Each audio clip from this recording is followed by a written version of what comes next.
What's up?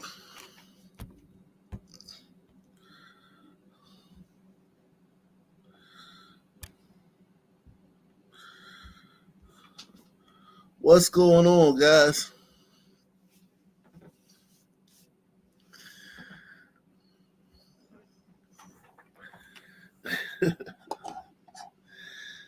Uh, Up early in the morning, dressed in black. Uh,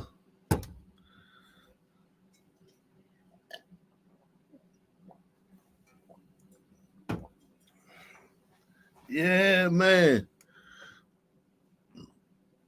We in here, man. Got my little Bobby Brown headset. It's my prerogative. Do what I want to do. It's my prerogative. Hey, hey, hey. It's my prerogative. Tell me why can't I live my life? Without all of the things that people say. Mm, Everybody talking all this junk about me. Why can't they just let me live? Tell me why I don't need permission. Make my own decisions. It's my prerogative. It's my prerogative. Do what I want to do. My prerogative. Hey, hey, hey. It's my prerogative.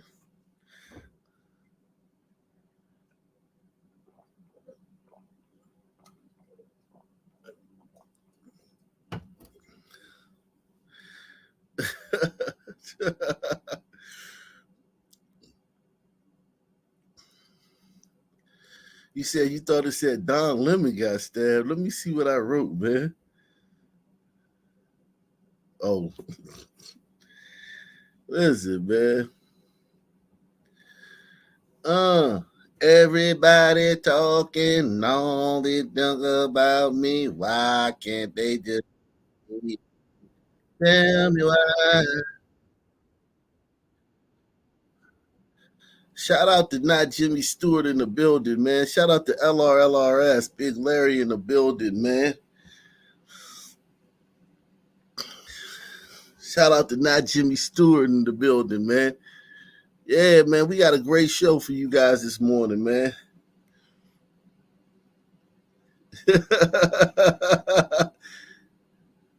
Yeah, man. I listen, man. I'm a songwriter, man. I get that's why I get other people to sing my song. Tell me why. I I can hear it in my head, man, but I can't let it out. But I can hear it in here. In here, I hear it.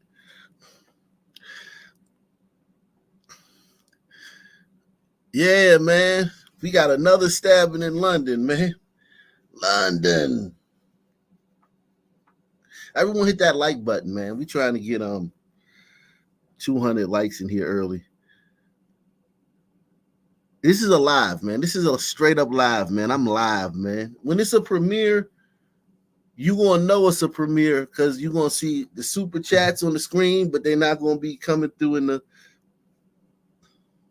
the comment section.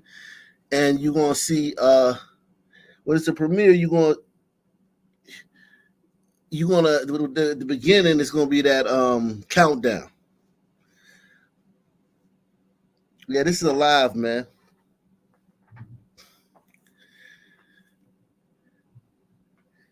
I'm in here, man, early, man. Got some time. I said, you know what? I said Caitlin stream or news stream. I said, you know what? I do a news stream.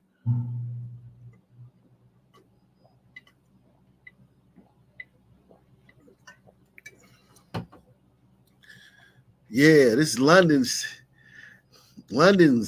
insane right now, man.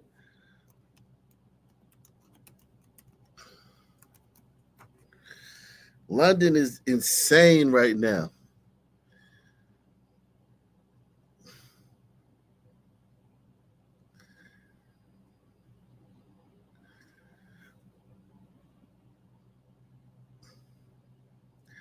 And it's been like that.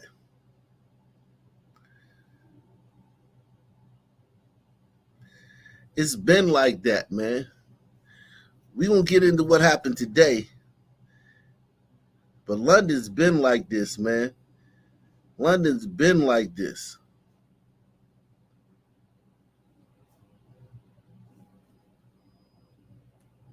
London is on a knife edge, with the capital recording a new knife crime incident every 30 minutes. So what ages are we talking about that this starts from? Talking about 11, 12, I was younger. Carrying a zombie knife? Yes, what? 100%. Despite volunteers' best efforts to stop the scourge of stabbings, menacing blades, swords and machetes continue to flood the streets.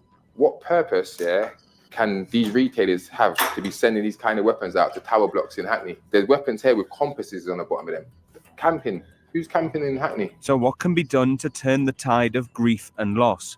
Are the police taking the right course of action? And should the Mayor of London be doing even more? This is not a black thing. This is a societal thing. Ma'am, that's not what, listen, I'll give you that.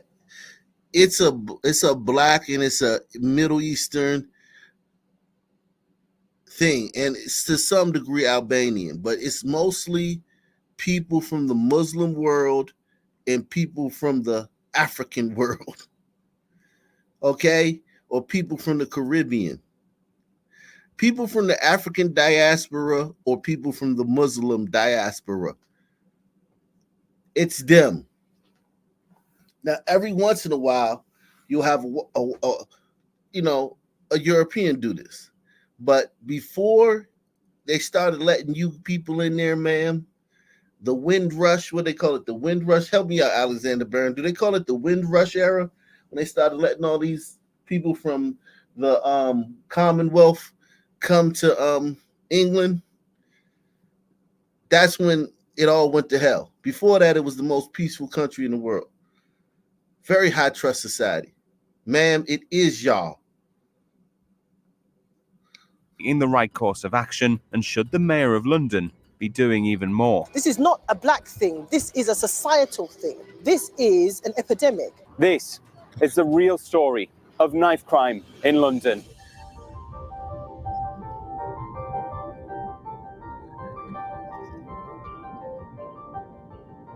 Knife crime is a problem that has blighted London for decades. Despite previously being dismissed as a race or gang issue, a series of alarming and unprovoked attacks have left many in the capital fearing for their safety. And the victims are often tragically young.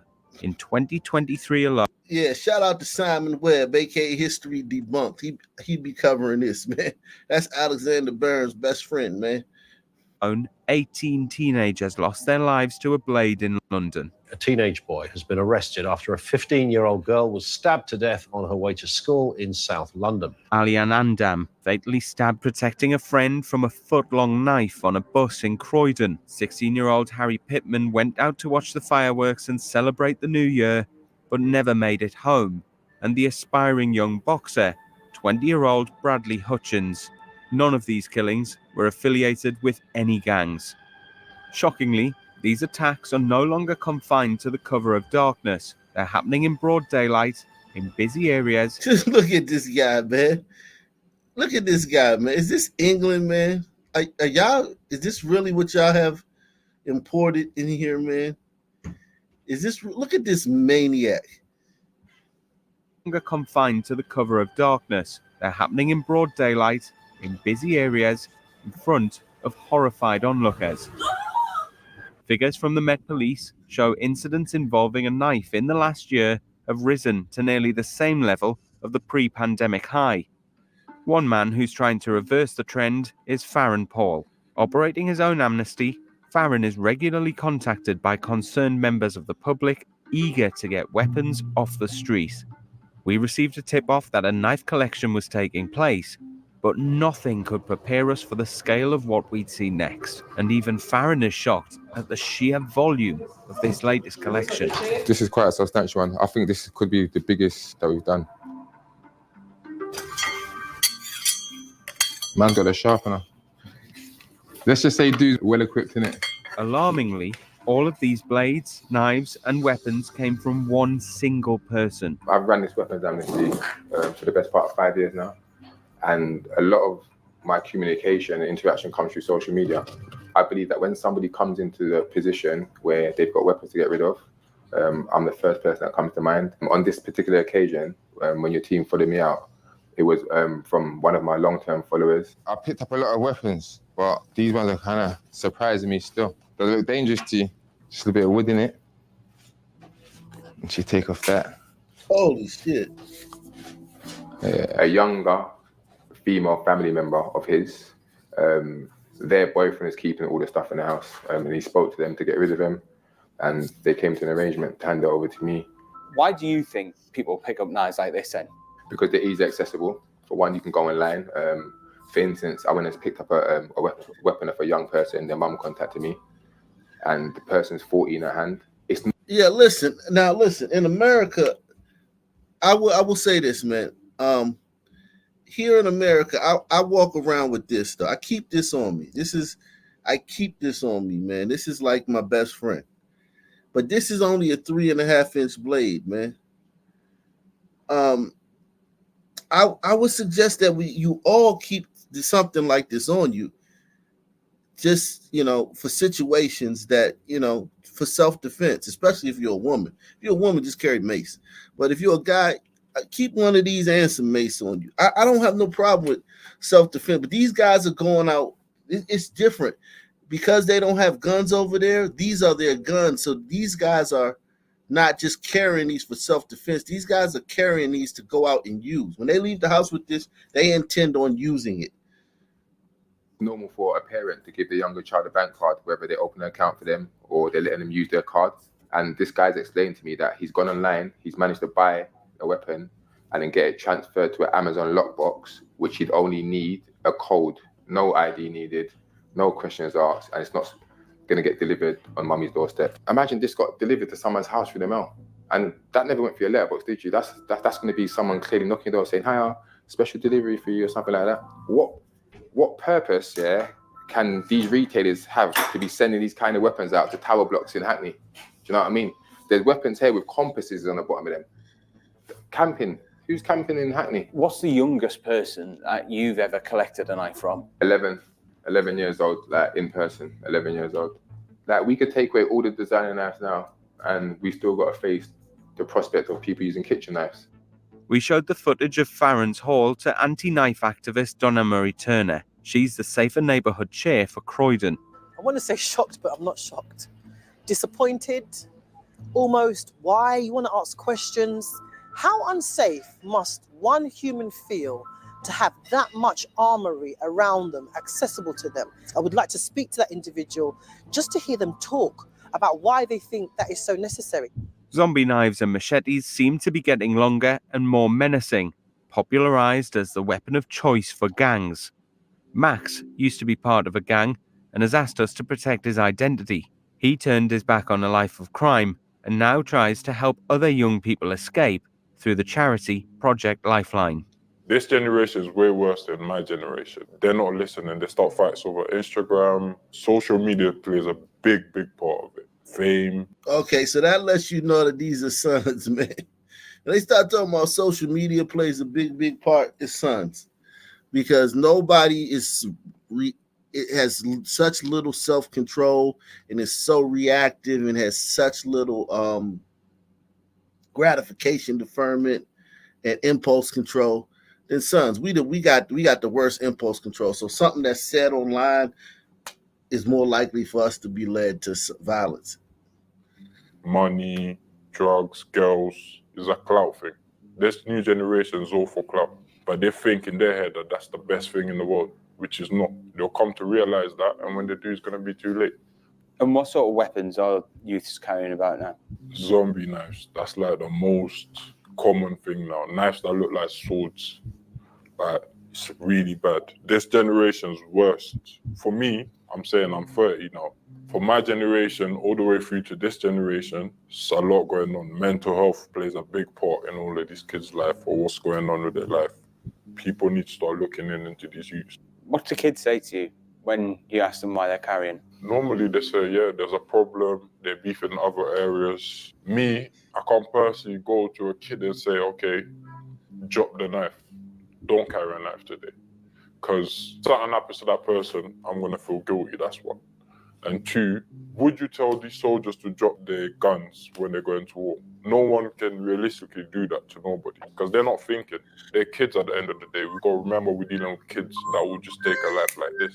So what ages are we talking about that this starts from? Talking about 11, 12, as younger. Carrying a zombie knife? Yes, well, 100%. If I'm a young person who comes from an area where the majority of the people that I'm going to bump into carry knives, I'm going to be more persuaded to carry a knife for protection, not knowing that the consequences and the probability of that knife being used against me is tremendously high. A lot of young people carrying knives, seeing knives, being around knives is due to peer pressure, especially from the ages of, say, 12, 13, going to school. It was a form of protection. Fear can be a huge motivating factor in carrying a knife. It's almost become culturally accepted and culturally expected to carry a knife. When children this young are carrying weapons, it's perhaps unsurprising, but still devastating, that peers their same age end up dying. Following the tragic deaths of 5 teenagers in 2021, Croydon was labelled the knife crime capital. Of London's worst affected boroughs, Croydon saw a 25% increase in incidents from 2022 to 2023.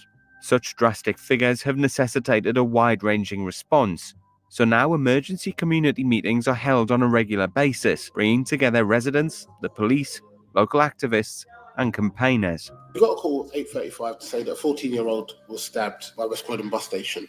Thankfully, it wasn't life-threatening. Of course, it'll be life-changing.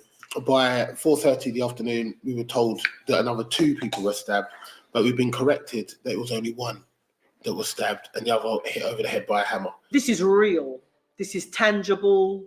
We are never further than somebody who has experienced it, and it keeps on going. The fight against knife crime is far from over in Croydon, so now the police are trialling controversial new technology in a bid to keep criminals off the street. So on Tuesday, we had a live facial recognition operation in Croydon Town Centre. So on that day, we managed to arrest 9 people who've been wanted for some time. However, there are concerns in the community that the use of facial recognition will lead to racial inequality, something previously echoed by civil rights groups.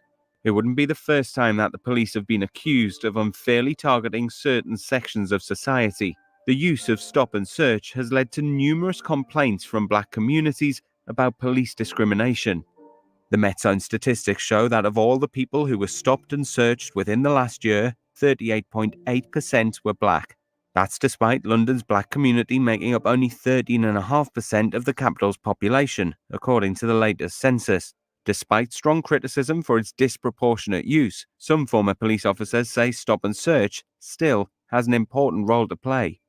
Well, I think knife crime is a problem across the country. So it's clearly the figures are escalating. Violence is getting worse. Knives are being used more often in violent crimes. So I think it's a huge issue for policing to tackle. I think what works is actually the unpopular aspect of policing, which is stop and search. It's proactive policing. It's officers getting out and identifying the people who like to be carrying knives in society and committing serious crimes, serious assaults. I think that works, albeit it's very unpopular. Policing isn't a popularity contest. It's about protecting the public and protecting society. Stop and search should be done as an intelligence-led, proactive task or tactic. So it's a tactic that police officers use to identify and remove people with knives from society. I think one of the main problems with stop and search, it's always based or judged on the number of arrests that come from stop and search. That isn't its sole purpose. It's meant as a deterrent factor, as a deterrent tactic.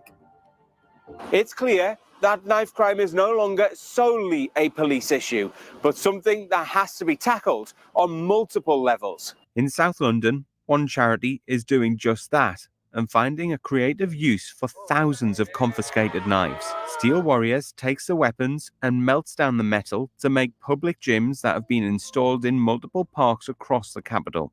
That's really the core message here at Steel Warriors. It's about turning a negative into a positive.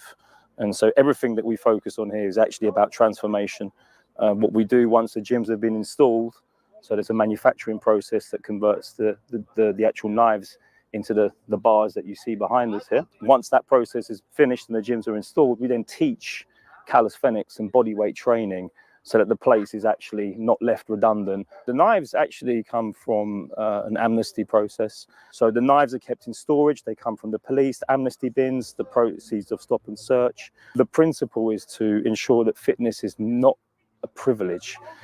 We encourage fitness for basically everybody. So our gyms are centered in gang neutral zones in publicly accessible places and spaces. The people using these gyms have fostered a close community who want to improve their fitness and their local area, in part because knife crime is never far away. Do any of you know people that have carried knives previously? Show of hands. Nowadays, we have a problem with the youth not really knowing what to do. We're all bored. And when we're bored, one thing that we can turn to is our emotions. A lot of people nowadays, like, they're just angry, like they just wanna get into problems. But when you have something like this outdoor gym here, you can actually change, you can convert that negative energy into something positive. It's a much more productive thing to do than to go outside and look for problems. This is one of the best things someone can do for themselves. Just like these men, London teenager Ben Kinsella had concerns about the danger of knives too. He wrote to the highest levels of power, urging action to be taken to protect young people. Then he was tragically stabbed to death in an unprovoked attack back in 2008. Patrick Green runs a charitable trust set up in his name to warn other youths about the risks of carrying a knife. This is the Ben Kinsella exhibition. It's a series of interconnecting rooms which tell the story of Ben and other people who've been directly affected by knife crime. And it tells it in a very immersive way. And we use a lot of interaction and different teaching styles in each of the rooms. How bad would you rate knife crime in the capital? As bad as I've ever known it in many ways. We've seen a really big increase in the last 12 months in terms of knife crime offences. We see it from the young people who come to visit this exhibition on a daily basis. 7 out of 10 of those young people are concerned about knife crime. Many of them don't feel safe. For those young people who don't feel safe, they are far more likely to think that a knife will protect them, and therefore far more likely to think that they may carry a knife in the future. You've got a really inspirational centre here. What is it that young people tell you once they've gone through, once they've had the talks from various people? It's clear when they leave here, their attitudes and behaviours change. They understand something that they probably haven't connected before, which is that abstract idea that some of them will have about you carrying a knife to protect yourself. They suddenly realise in carrying a knife, they are carrying the pain, misery and tragedy that knife crime brings. 1 in 4 young people who come here think a knife will protect them. That's a crazy statistic and shows that education is really needed. We've also seen, a propensity for knife carrying to get younger. And that's why it's really important to talk to young people, particularly around the last year of their education in primary school and the first year of their education in secondary school, that massive change that they make in terms of their environment and their friendship groups. Getting in early, helping young people to understand some of the challenges they will face and how they can positively address those challenges. Really, really important, because otherwise what we tend to see is all the other drivers around knife crime helping young people make more negative decisions, and we see increased knife crime. So one of the things we do over at Voice for Youth Against Violence is provide opportunities through sports, whether that's boxing, whether it's football, where they're able to come be part of something greater, something bigger than themselves, learn to communicate, learn to relate to other people. A lot of young people are carrying trauma. Through these programs, we look at developing a positive mindset, look at positive interactions and making them feel positive about themselves. Damn, what they got? They got Jim Jones, man. They got a goddamn English Jim Jones. Ain't that something, man?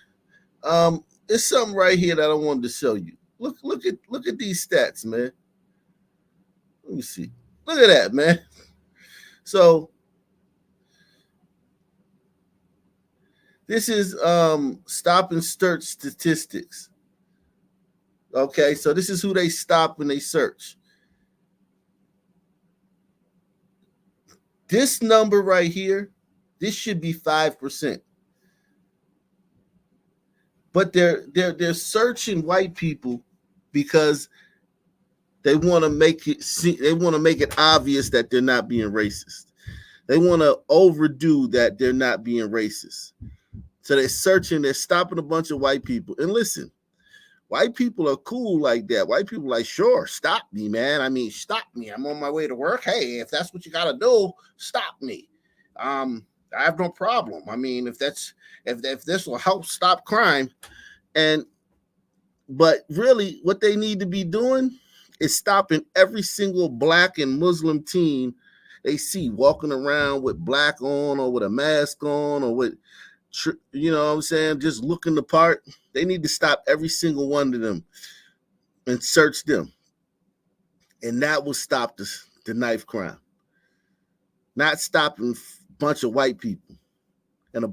Okay? And when they say Asians, they're not talking about like goddamn East Asians over there. When they talk about Asians, they're talking about people from India and Pakistan. Shout out to Mad Peace, man. Mad Peace in the building. He says, salute, Ock Nation. I never really get a chance to catch you live, so here's a little something to drop on the table. Tell Miss Katie I said hi next time you drive her home. Okay, yeah. Well, the season starts back up soon, and I was going to be driving Miss Daisy around to the game, so I was going to tell her that you said hi. Don't be going getting fresh with Miss Daisy. I don't want to have to put you in your place now. Make sure you keep it respectful when you talk to Miss Daisy. But I'll tell her you said hi now, sir. Miss Katie. Oh, Miss Katie. Oh, Miss Katie. I love you. I love you. I love you. Yes, I do. Oh, Miss Katie. Oh, Miss Katie. Miss Katie. Miss Katie. I love you. Yes, I do. Yeah, man. Salute to Miss Katie, man. But this right here, and this is something that white people do, man. White people, if this was reversed, if there was a black country, right, a powerful black country, and they brought in a bunch of white, you know, poor white people, dregs of white society, right, as immigrants, and those white people started stabbing people in the streets, that black country wouldn't waste any time stopping any black people. They would just stop every white person they saw. They would target that community. But white people are different, man, and this shows it, man. This is the thing about white people that a lot of that a lot of POCs intentionally leave out of their stories. That white people are the coolest race, man. They the coolest race, man. They the coolest ones, man. They the most measured ones. They the ones that, you know, the most civilized ones, man.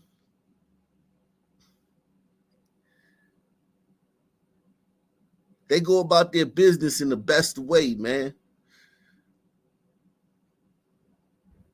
But what I wanted to talk about was this situation today in London, man. That's going on here. We got a situation, man. A situation in London, man. We got a situation in London, guys. It's going down, baby.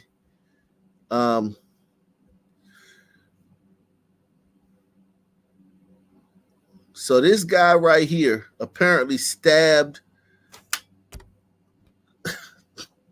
So now they got a white guy. Isn't it ironic that downtown London, some white guy just randomly stabs an 11-year-old girl and a woman? And they caught him right there. Listen, y'all know I'm not a conspiracy theorist. Y'all know I'm not a conspiracy theorist, man. And I know we got some people from Great Britain in here, man. I want to bring some of y'all up, man. If you from Britain, man, come on up, man. If you from UK, come on up, man. This guy right here, this white guy, randomly stabbed. It's just so convenient. It's so convenient that this guy just did this stab attack today while they're having all these. And listen, the thing that everybody knows is that even the people in the street in London that don't see the stats, they know who's doing it. They know who's doing this stuff.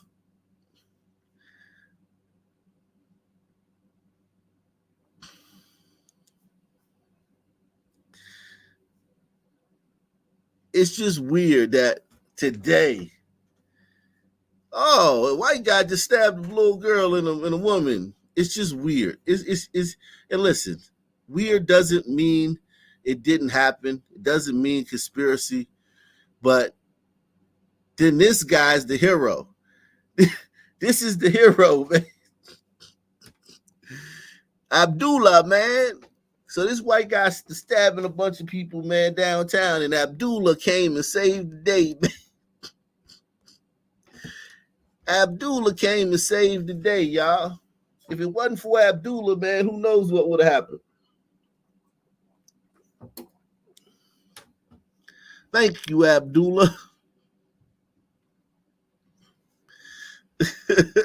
What's up, Alexander Byrne? What do you find it? They said it was reported on, I think, Sky News. They said a suspect described as a skinny white man has been arrested, or skinny white youth.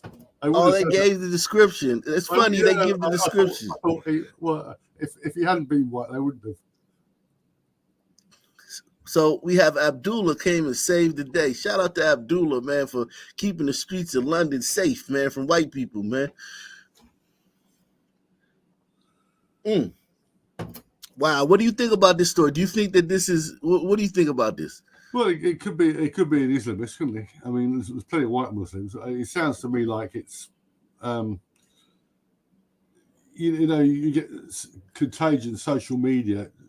You have somebody commits a crime, and it's like fashion. It's like one woman wears a mini skirt, they're all wearing mini skirts. Copycat. Yeah, you said you're not a conspiracy theorist. A lot of this is social contagion, and the expression they use now is ideological capture. This is why you had homosexuality, and now it's all trends. If you look at the advertisements on almost any advertisement, it's got to be a black dude with a white woman. Yeah, it's just poison, as the great Louis Farrakhan would call it. But it's deliberate. There's no need for it. But the idea that there's a force behind it, there's somebody telling them to do it. No, give them agency. They don't have to do this. Right. Don't have to Salute do it. to Tonic T, man. Tonic T in the building. Shout out to you, Tonic T. Chili Most 85 coming in the building, man. This white woman says, please, let's get this shared. This brave young man detained the stabber in Leicester Square, potentially saving the lives of the little girl and the woman and saving others. The thing you have to remember, and what a lot of people don't, is this isn't an Islamic thing. It's an Islamist thing. There's been Islamic presence in Britain since at least the early 19th century. The first two mosques in this country were founded by white converts. One in Liverpool by a bloke named Quilliam in 1889, and another one in 1889 by a white convert, the Shah Jahan Mosque, near Woking, which is extant. The first proper translation of the Quran was by Marmaduke Pixel, who was another white convert. You never had any of this until this is Islamism. It's related primarily to the Middle East, and you've got these fanatics now who want to this whole business with Israel and Palestine. They want to create a caliphate, and they'll murder anybody and everybody who gets in their way, and it's just insane. But it is, including Muslims. But it's different. This isn't an Islamic problem; it's an Islamist thing.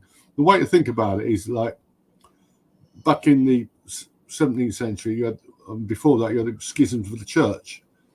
It's 1605. You had the Gunpowder Plot. We had a group of Catholic conspirators try to blow up the king. The House of Parliament, and it's that sort of thing. And in Northern Ireland, you had Catholics and Protestants. This isn't an Islamic thing; it's an Islamist thing. But of course, what is an Islamist? What is an Islamist? What's the difference between an Islamist and an Islamic? Islamism is really a combination of a political, it's clearly really a political movement, and they want to subjugate the world. Yeah, but how can you separate the two, man? I don't think you can separate the two. But let's listen to this guy, man. Let's listen to our hero, man. He's a hero. He's a hero. Yeah. Oh yeah, he's a hero. All right. Abdullah, man. And he was like stabbing a kid. Yeah, so I saw that he was stabbing a kid. I jumped on him, hold the hand in which he wasn't having a knife, and I just put him down on the floor and just hold him and kick the knife away from him. And then a couple of more people joined as well, and we just hold him until the police came. It took like maybe 3 to 4 minutes. Police arrived, and then they just took him into the custody. And the child, just like all my colleagues, they gave him first aid, and in the middle, police came as well, and they just gave the first aid. Oh, yeah. Congratulations! So you might have saved a life today. Hopefully, yeah. Yeah. I just saw a kid who was getting stabbed, and I just like tried to save her. You just ran out of the shop and tried to save the child? Yeah, I don't know there were how many family members are there, mom. I just saw a kid being attacked, and I just have my duty to just save them. Were there children, were there tourists getting involved as well in trying to help? No, I haven't seen any.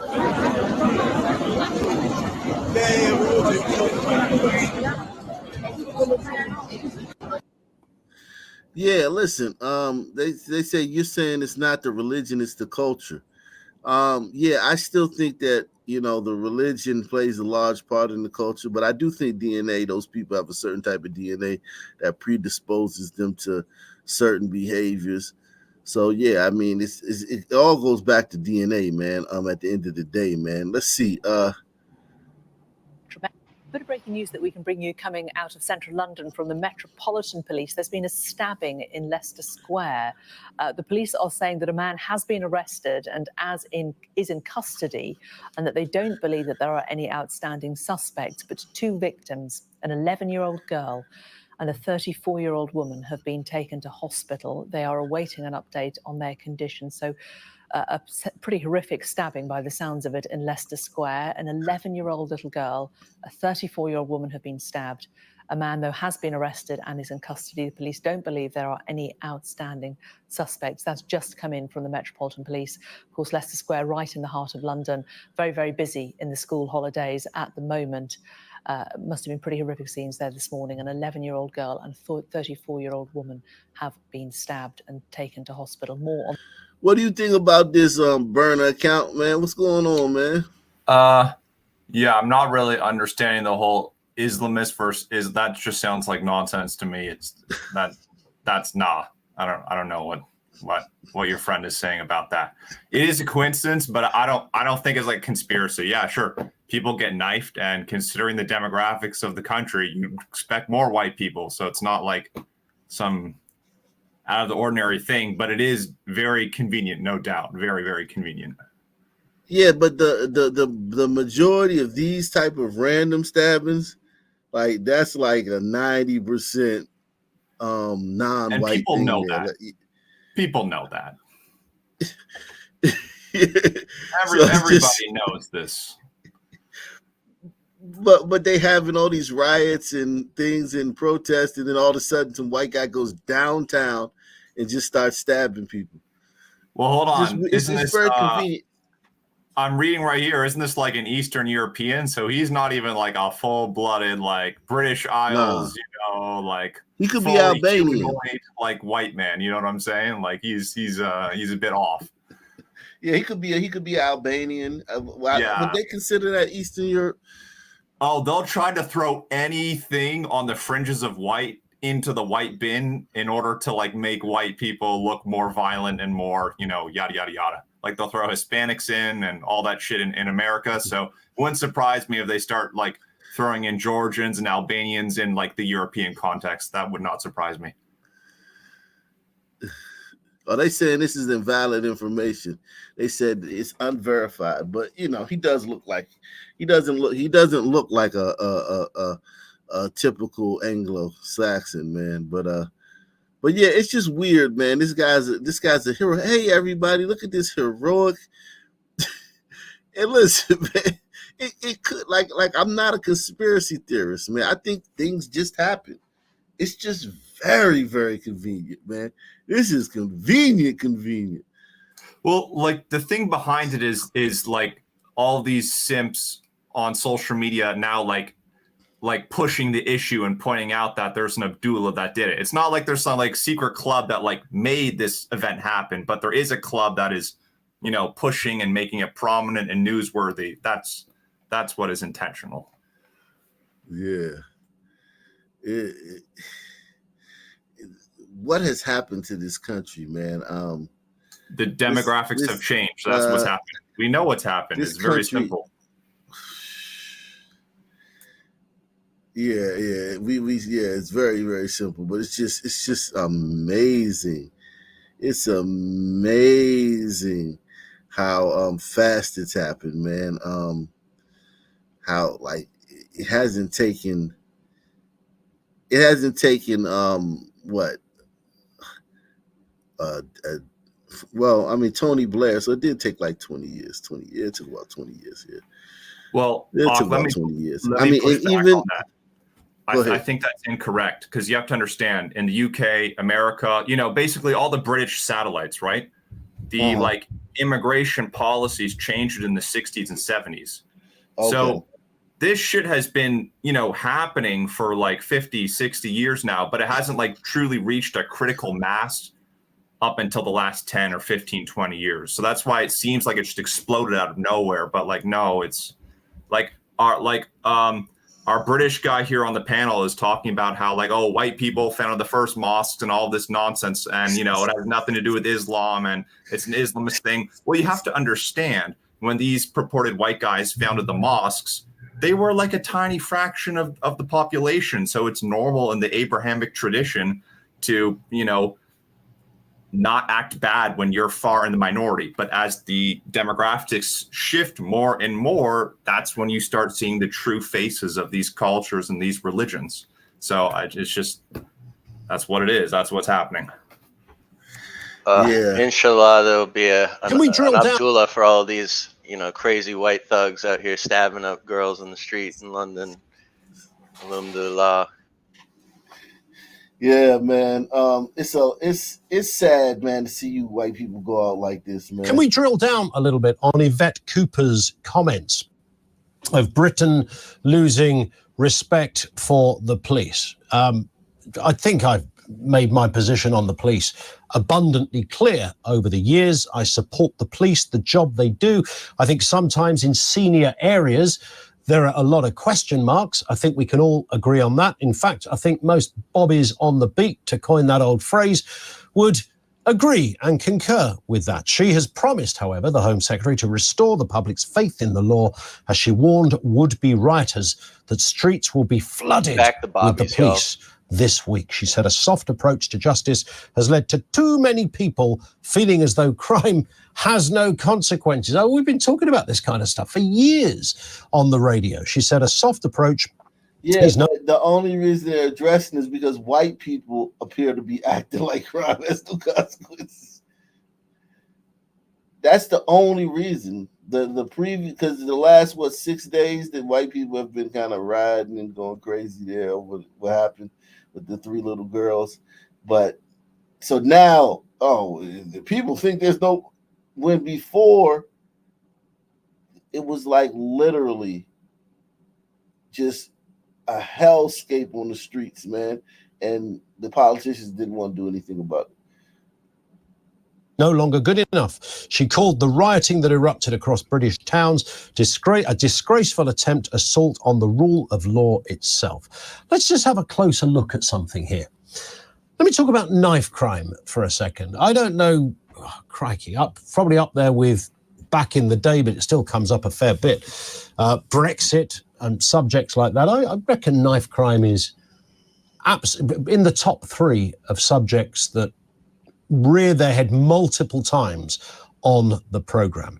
Now, remember with the riots, and no one is going to defend the bad behaviour of riots. No one is going to defend anybody putting on social media that you should go and set fire to a hotel with people in it or trash a library or whatever. Nobody is going to defend the bad stuff, no matter where it comes from. I don't know anyone with a straight face who would defend knuckleheads on any side of a riotous situation in any shape or form. So, but nobody died, okay? Nobody has died in the riots. Police, however, when it comes to knife crime, have recorded 233 blade murders in England and Wales in the 12 months up to March this year. So let that settle for a second. Let's just think about the enormity of what we're dealing with here. 233 people have lost their lives to a knife or a Do blade. they have an equivalent to like gunfire rang out? Do they say like knives started flashing? Yeah, something to take it away from, to sanitize it and take the action away from the person and put it on the knife. Salute to Paul Rodriguez, man. This is blade in March to up until March this year. So that figure will be greater than that. Official figures show that knife crime soared by nearly 80% in the last decade. And let's look at the data from last year. 55,500 offences. Remember the context here. Think of the riots, think of this story. 55,000 offences involving a blade. 19,000 cautions or convictions involving a knife. But tell me this, okay? So think about all of those stats. The horrendous, lethal statistics. And it's also worth bearing in mind, a huge percentage of those victims will be essentially young kids, teenagers, right? But did you ever in your life hear a senior officer say anything like this when it comes to knife crime? You absolutely haven't got away with it. We are coming for you. We've got hours of social media footage. We've got hours of CCTV footage. I've got officers working round the clock to identify who you are, where you live.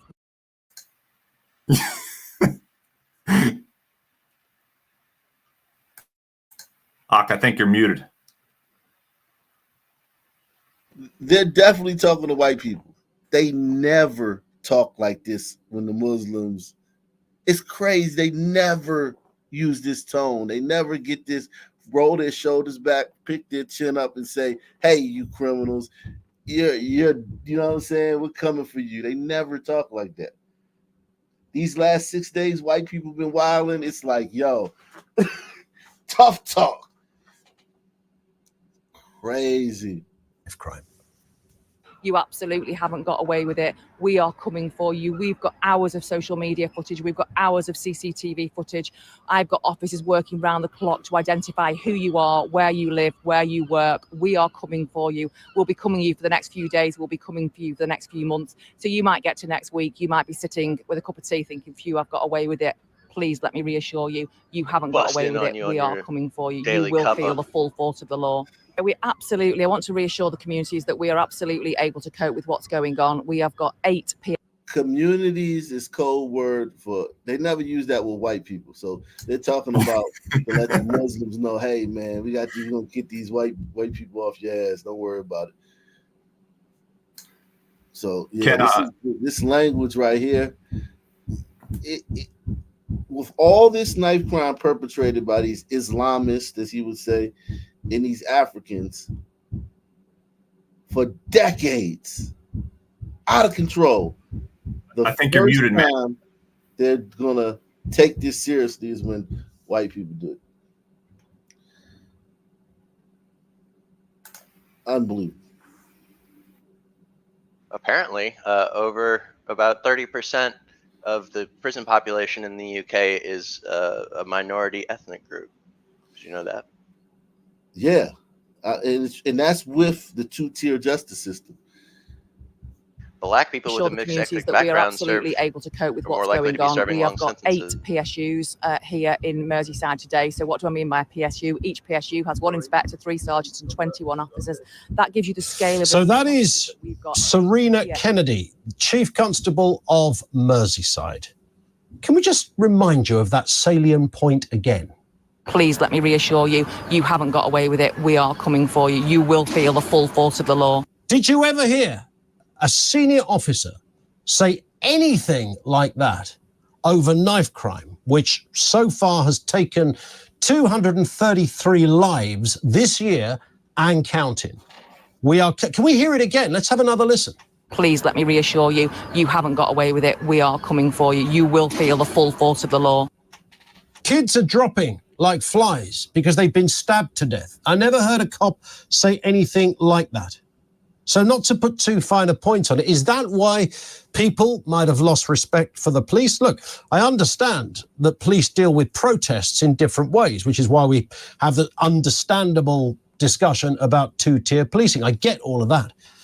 It isn't always that black and white, of course. Look at recent prison sentences for Just Stop Oil, etc. But there is a sense that something isn't adding up here. The response to knife crime has been nothing short of outrageous. Look at the mayor of London.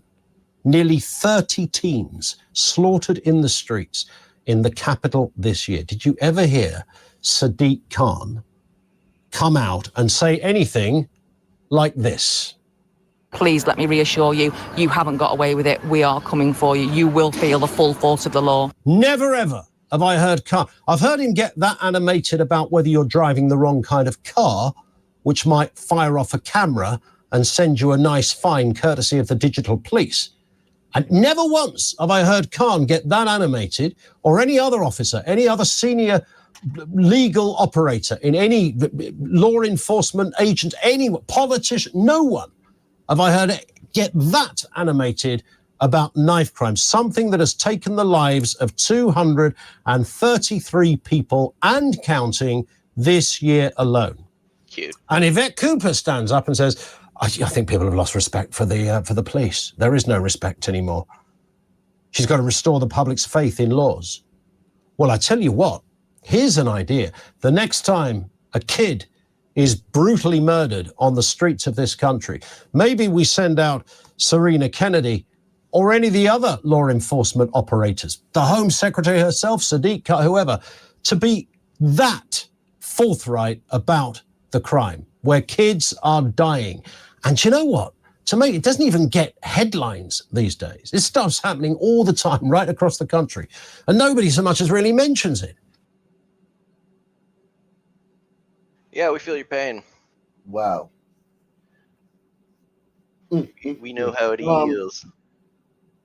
Go ahead. I'm just saying we know how it is over here. This headphone, man. Oh, you got no audio in there? Go ahead. Can you hear me? Go ahead. I'm talking right now, so if you can't hear me. Oh, okay. So let me put this my other headphone on. This shit is garbage. I bought this shit at the gas station, man. But Yeah, that maybe was not the right thing to do. yeah, but I mean, Not what I would recommend. Find these with the. I can't find the little microphone ones with the little microphone on it. I couldn't find them at Best Buy, so I was like, oh shit, they got one. I bought it. And yeah, it's a bad purchase. Shout out to MILF Mandy, member for 17 months. MILF Mandy in the building, man. Yeah, man. So they're done, man. Do y'all think Britain can turn it around? Do you think they can? Can you hear me? No, probably not. I just want to say, I've got to go soon. I just want to say from that bloke, the main problem with terrorism in this country up until the 1970s was with Irish Republican terrorism. I know that because I lived through it. Yeah, those goddamn Irish. The whole thing is changed. This isn't about Islam. This is about people who hijacked Islam, and we've got to keep that in mind. Hey, Alexander, I got a question real quick, if you don't mind. How is it? How does it work where this person who stabbed all these girls, that set all this shit off, is still not like charged and in prison? He is but the charged. rioters are in prison already. Is that because they pled guilty? He has been charged. No, has he been sentenced though? How come he hasn't been sentenced? And like some of these rioters are like they're off to jail already. Murder is trial only on indictment, and his trial will be, I think, early next year. And Is it because a lot of these rioters pled guilty? No, murder is dealt with very slowly, Gotcha. And the thing I will say is that I don't like to sound like siding with these idiots, but in this country, you have to be very careful about when somebody's charged with, especially a serious crime. If you say anything untoward, it could be contempt of court. I'll give you an example. Back in the 1940s, there was a serial killer named John George Hay. He was arrested for murder, and the editor of the Daily Mirror, Sylvester Bolam, made some comment about him accused of other murders, and Hay had this editor jailed for contempt of court from his prison cell, from St. Louis prison. So he's taking contempt of court very seriously here. And some of the things your lawman say, Sheriff Grady Judd, for example, is a disgrace. Some of the things he says when people are arrested, he would have been sacked, tried, convicted. So yeah, if you're a real one like that, they'll take you out in Britain. No. But in 2014, right, there was a 14-year-old girl named Cassidy Goodson. She got pregnant. She killed a baby in the bathroom. Grady Judd went on YouTube and delivered an 8-minute plus homily about how this kid was guilty of murder. In Britain, he'd have been sacked and been imprisoned for that, because it's outrageous. We take contempt of court very seriously here. After this guy's convicted, if he's convicted, say whatever you like. Okay. All right. I'm still not getting the Islam thing. I don't understand why you're simping for Islam. How is Islam helping the British Isles? It's not a religion of the indigenous people that live there. You don't need it there. Eradicate it. Simple. I'm not simping for anyone. I'm an atheist. I don't simp for anyone. You're simping for Islam by, like, why not just denounce it? Period. You don't need it. Why should it even be there? Well, why else should I denounce Christianity? Judaism? No. Let's not do the whataboutism. Let's stick to the topic. Why? Well, I'm for that. Not even in Britain. Why does the world need Islam, much less Britain? Why does anywhere need Islam, period? We have freedom of religion in this country. Right? You're not answering the question. How is it positive? How is it helping things? It's not. It's doing the opposite. Says who? Bruh, really? What do you mean says who? Like, really? Okay, all right. So you're just going to be dishonest. Okay, let's... No, I'm not being hold on. No, but guys, you have to understand, he is in England right now. He's literally in England. So he has to be careful what he says. No, I don't have to be careful what I say. All right, go ahead. Sounds like you do. I was giving you the benefit of the doubt. I was arrested twice in the 90s for upsetting another minority. Wait, for upsetting a minority? Was that the official charge? Minority? What? Exposing their lies, right? So I don't simp for anyone. So you love Islam. You think Islam? If you could snap your fingers, if someone could snap their fingers right now and rid England of Islam, would you want them to do it, or would you not want them to do it? Just answer the question. Nothing else. Just answer that question. No, why should I? Okay, so then what do you mean why should? Because it's not good. It's negative. It's not helping. Hey, look, Islam is a religion, and religion is a revealed truth, right? I don't follow. No, it's just made up shit. It's not a truth. It's just made up stuff. It's revealed truth, right? No, wrong. Christianity. No, no whataboutism. Let's just keep it Islam. Don't know whataboutism. Islam is fake. It's just made up shit from people that lived in the Middle East, hundreds of years ago. It's not relevant. So is every other religion. So is every other religion. What's your point? The point is, what was your beef with Islam? You want to have a radical religion? We have freedom of religion, right? I choose not to follow one because I don't believe in a revealed truth. Okay. But if it's causing people to stab people and it's causing the fracturing of society, then it's obviously not good. And do they not have enough territory already? I mean, people have free will. Saying Islam made me do it, it's a bit like saying the devil made me do it, or drink made me do it. If the guy done for rape, I wouldn't have done that. I might have got drunk. No, dude. Swiss cheese is not making people stab each other in the UK. Islam is. Let's be clear on that. How is Islam? It could be those blood and kidney pies, or jellied. How is Islam making people stab at people? Because it's a supremacist religion that causes division and causes the adherents of it to look at the other people, the infidels or the non-religious, as inferior and worthy of subjugation. It's just that simple. Anything else you want to ban? Sorry? Anything else you want to ban? Religion. Anything else you want to ban? Give me a minute. Let me think about I it. just want to talk about Islam right now. I don't see why we need to talk about other things. Okay, you talk about Islam. I've told you the position. People are exploiting Islam. For Okay, so check this out. Hold on, check this out. Look what's going on in Bangladesh.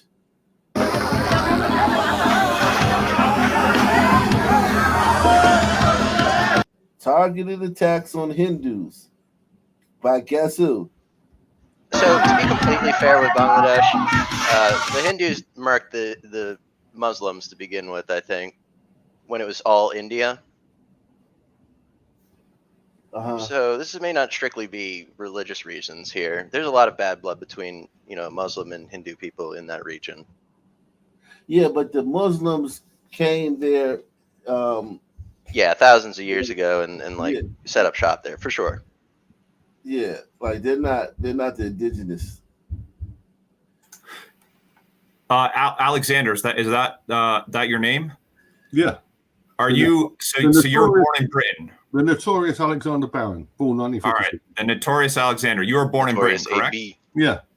And are you you're an indigenous Briton? Your people been there for thousands of years, correct? I was adopted. My mother, I assume, was, yeah. Okay.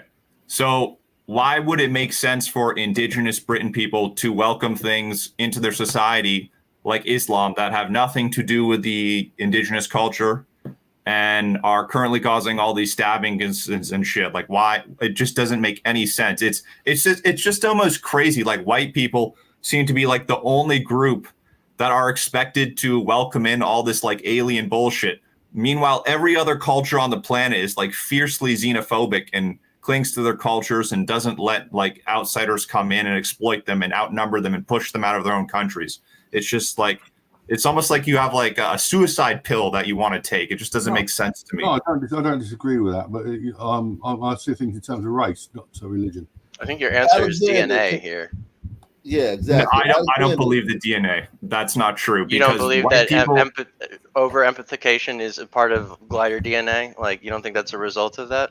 It's definitely part of it, but at one point, white people were also pretty fucking You said it yourself. xenophobic. Every majorly white society in the world does this, but you don't think that it's like part of the genetics of that. No, I said every white majority society in the world is expected to do it. That's not the same thing. Expected. Well, hold So, on, all right, hold on. if you Let me go just- into the jungle and you fucking go into a tiger's habitat, it's gonna fuck you up. But the tiger is not gonna give a shit one way or another if you let it into where you're at. I mean, like, they don't even think of it like that. They're Right. But for expected. white, They're exploiting whatever avenue that they can exploit. Only the fucking gliders are even thinking about it at a level like that. And that's because Let me say this though. Let me just say this. Let me just interject this, man. Because he's trying to say that he's trying to act like this is not something that's been throughout history, like Samaria, Akkad, the Greeks, the Romans. They all did the same thing. All those historical white societies did the same thing too. So it's not just modern white societies burn their account. So I think it is something to say about DNA, man. For instance, when Islam came to India, they had to fucking come in and rape and conquer and pillage to get that shit installed there. They didn't just fucking walk in, set up shop, and nobody said anything about it. yeah, I'm not disagreeing that the white DNA is different than these fucking apes on the screen right now that we're looking at here in this video. I'm not disagreeing with that. What I am saying though is that I think you're like overstating it. And really, when you look at white countries, a lot of people don't really want this shit, but it's like the other half of the white population that like imposes it on us and shames us into it. But And there's a lot of Africans Africans didn't want to be slaves. A lot of Africans didn't want to be sold into slavery. But their common DNA, their zeitgeist, their DNA zeitgeist always leads Africans to be subjected and to be oppressed because of whatever it is. So yes, every single glider isn't like doing this stuff, but wherever y'all are collected in mass as a population, you do this. You build something great. You build something technologically advanced. You build a society with laws. You have written languages. You have mechanical devices. You have transportation. You do all types of advances, and then you give it away every time throughout history. And this is because like not every glider is susceptible to this kind of, you know, to welcoming this in, right? But I think it's definitely something genetic going on that causes a large proportion of the glider population to like be receptive to this idea. You know, I don't know, I don't have like the exact mechanics to explain it, but it just seems that way. Okay, so it just seems like we're kind of arguing over like what spectrum are we more on, the genetic side or the cultural side? And I think it's more of a cultural thing. Well, I think culture is downstream from genetics. So I mean, I'm not going to deny that there is Who some makes the genetic culture? thing. Okay, just tell me this, burner account. Who makes the culture? Oh, the DNA for sure. Is that what The what you're going to? people. The people make the culture. The Yes. people make the- Listen, yes, but culture can also come from like external places like the Juice Crew and all this fucking media that's like propagandized gliders over hundreds of years yeah, at this that's point definitely true. to work against ourselves. But before, you know, these types of things, gliders were pretty xenophobic. I mean, they had slavery in the United States. I don't call Right. that, The culture wasn't always like this. The culture, you know, 100 years ago was, hey, we only want white people coming into the country that you know what they're doing. For And sure. That's at the beginning of your. You got to understand, like Rome. I'm just arguing that like the Chinese or the Indian, they're never going to go for that. because they're not being imposed on them. Before Rome fell, they were like that, and then they slowly. I'm saying white societies always end up in the same place, and yes, like I said, you build it up. There's a building up of it. There's an era or generation that does amazing things that through just sheer force of character and bravery and grit, and then there's a generation that gives it all away. And those two generations, those two things are one and the same. Yes, you have this trait when faced with a certain set, when faced with a sea of trees and creeks and mountains. Yes, you go into one mode, gliders. But once you've raised all those trees and built all these streets and built all these sewers and canals and dams and streetlights and made it into a goddamn utopia, We get bored and we're like, all right, y'all can have it. and you do it every time. All right, got to go now. Okay. No, go talk. Yeah, you do it every time. So I yield Ben Isaac. Who's Yield Ben Isaac? Afternoon from Britain. Thanks for letting me on. How was those on the panel? Oh, okay. So what's going on? What's your thoughts, man? So to be honest, I only found out about 2 hours ago. I heard that 2 people got jumped. I'll be honest, I don't know much about it. I'm gonna turn on the news now because it just went on 6. I was watching some sports stuff. From what I've heard, it's a juking that happened in central London. An 11-year-old girl and a mother got juked, but I think they're alive. But that's all I know. But in regards to that, what one thing that actually, yeah, go ahead. I wanted to say something, but yeah, I just want to answer your question there. Okay, well, yeah. So listen. It says UK to sentence more rioters after violent disorder sweepstation. So, do you guys in the UK, do you feel that there's a 2-tier justice system? Do you feel like if a white guy commits a crime, he's gonna get slammed, and if a black or Muslim guy commits a crime, he's gonna get a lesser sentence, or he's gonna get off completely? Is that what you're seeing over there? No, that's not what happens here. What the truth is really what's happening here is since 2010, a lot of people. Long story short, we had a conservative government from May of 2010 to July this year. So for 14 years, we've had the conservative government, which a lot of people voted in. What it is unfortunate here in Britain, the majority of the native and British people, they are some of the dumbest people on the planet. So what they've done, just because a lot of them are done by nature, they voted in a party that was going to make cuts, and they brought in a lot of immigration. I think we had the highest immigration in British records. And long story short, the country is ruined. Wages are low. We've left the European Union, which I voted to leave the European as well. The European Union in 2016. But long story short, Britain is ruined. Is that I'm 35 years old. It's not the country that I grew up in. After 2010, or the last 14 years that we've had, Britain's become ruined because it's a lot of the natives. They're by nature they're extremely dumb. They do things like vote for low wages, and it's caused a lot of the uprising. But what you saw last week. Several times you said that they're extremely dumb. Are you talking about the white Britons, or are you talking about all of them? I'll put it this way.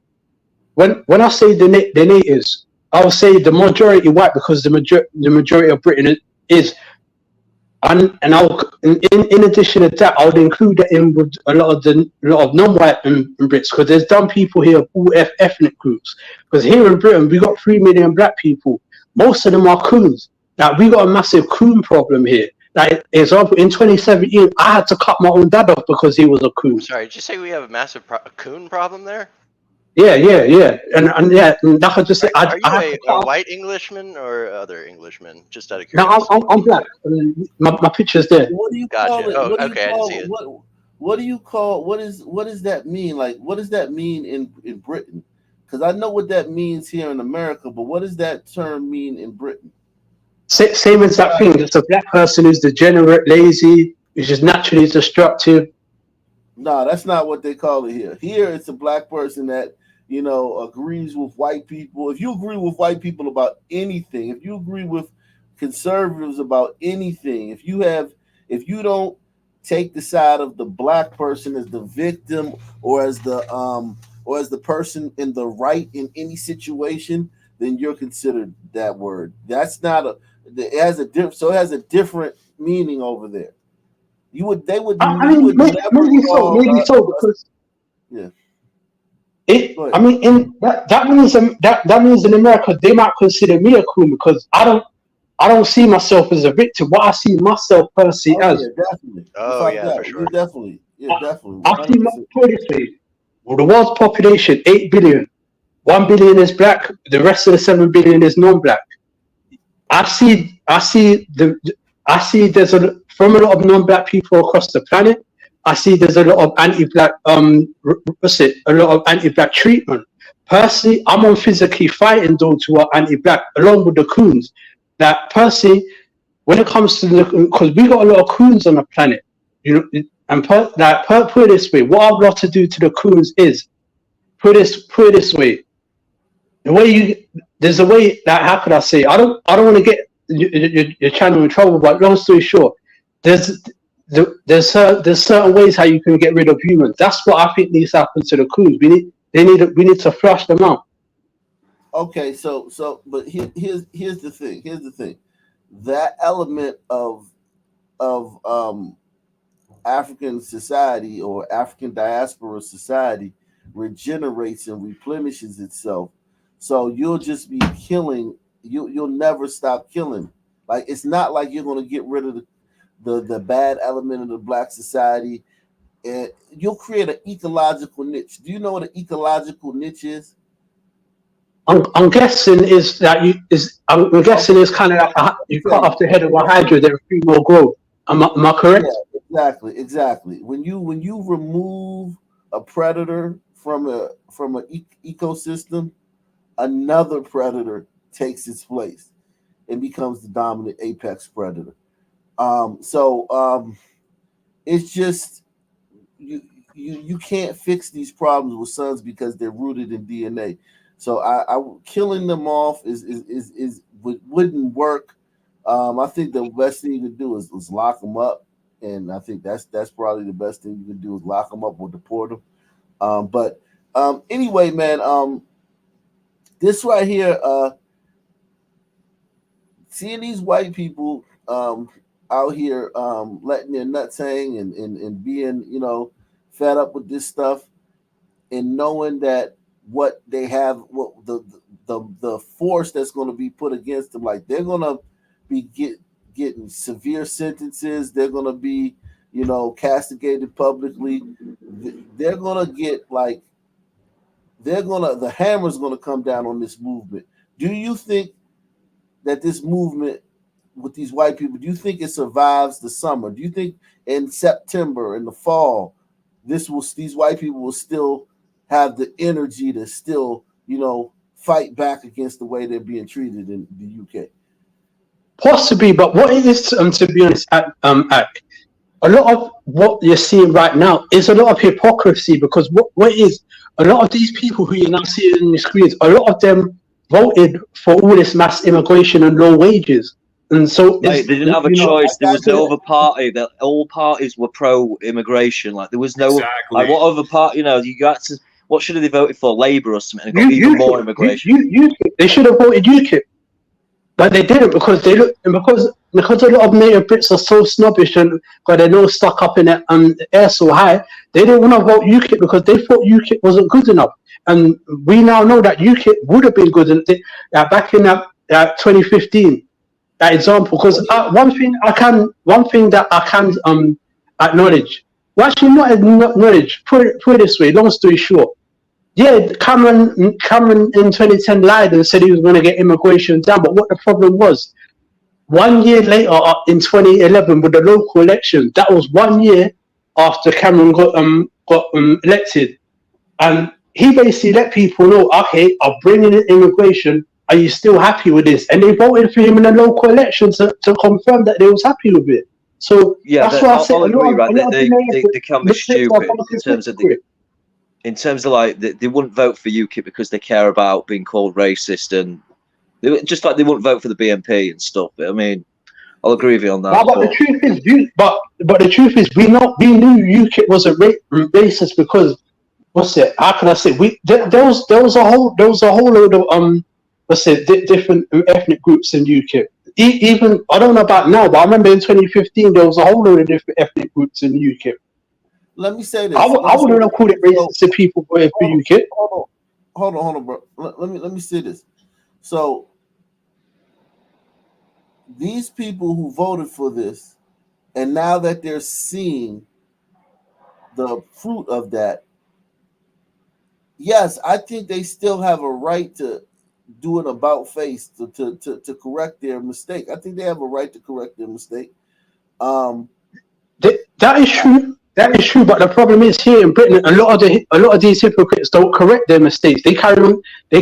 And plus, I don't think it's a mistake. I think it's intent, because if you vote for open immigration, that means you make your bed, you lay in it. You don't get to complain about that people are coming in and ruining the country. You open the door wide and you could have kept it shut. Well, here's the thing, though. Like, so that statement right there tells me a lot about what you think about the people that immigrate to the United States. I mean, to the United Kingdom. You think that, like, hey, man, if you ask for immigration from these countries, man, of course they're going to ruin it. So you think that that's just how those people are. Like, they're going to ruin wherever they go. Is that safe to say? Not the migrants, the indigenous people, I mean the native Brits here, because they've got the handle on the door whether to open it or not, and they could have closed it by going up. Do you believe that African people, immigrants from the African diaspora and immigrants from the Muslim diaspora, do you believe that when they descend onto a place, they make it worse? It depends what country. I mean, put it this way: in regards to black people coming here, It's answer is been yes. neutral. Hey man, can you answer my question? Hey man, I got you up here, man. I really appreciate if you answer my fucking question, man. Do you think I'm answering your question. I said it, like I was saying for here because I don't know about other countries. I can only say for here. I mean, am I allowed to answer how no, it is but for you here? know the world. But you know That's the what he's world. You asking know these people. You know these people, and you know the world. You have it. This isn't 1850 where you only know about what's going on. And you know the world. You've been on the internet. You've been exposed to a global. You've lived in a global age. Do you think that people, immigrants from the African diaspora and Muslim diaspora, when they descend onto a place, a country, do you think they make it better or worse, or do you think it stays the same? Please just answer that. Personally, I don't know because I haven't been. There's a lot of countries I don't know about. Because we got the internet, but the truth is, I personally don't know a lot of things that happen Have in they other made countries. your country? Well, what have they done in your country? Have they made your country better, worse, or has it stayed the same? I'll say it stayed the same. Come on, look, London has got fucking worse and worse and worse. What are you talking about? Come on, who's doing all the stabbings in London? Who is doing that? The reason why London got worse because of the native Brits. They invited these people when they could have closed the door. So but that's what. Yeah, but you can't do that and then not answer my question. Listen, I asked you a question. I answered your question. No, you didn't tell me. Do immigrants from the African and Muslim diaspora make a place better, worse, or do they leave it the way it was when they got there? I'll say leave it the same way it was when they got there. They fucking destroy it, man. Stop lying.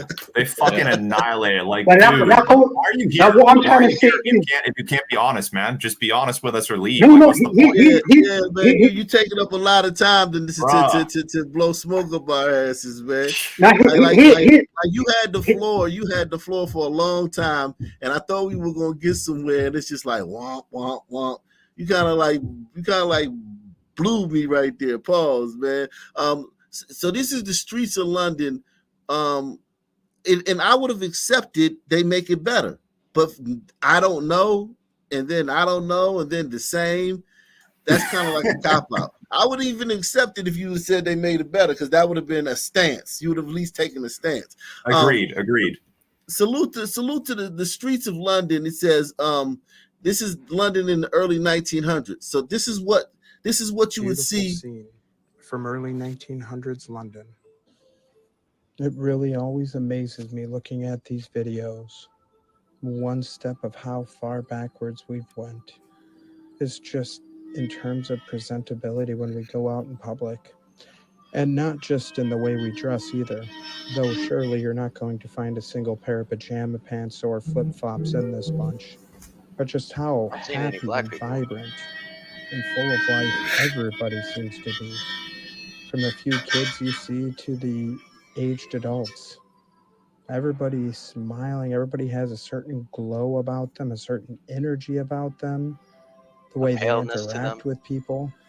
And also that glider civility, like gliders have a different social contract. I've talked about this.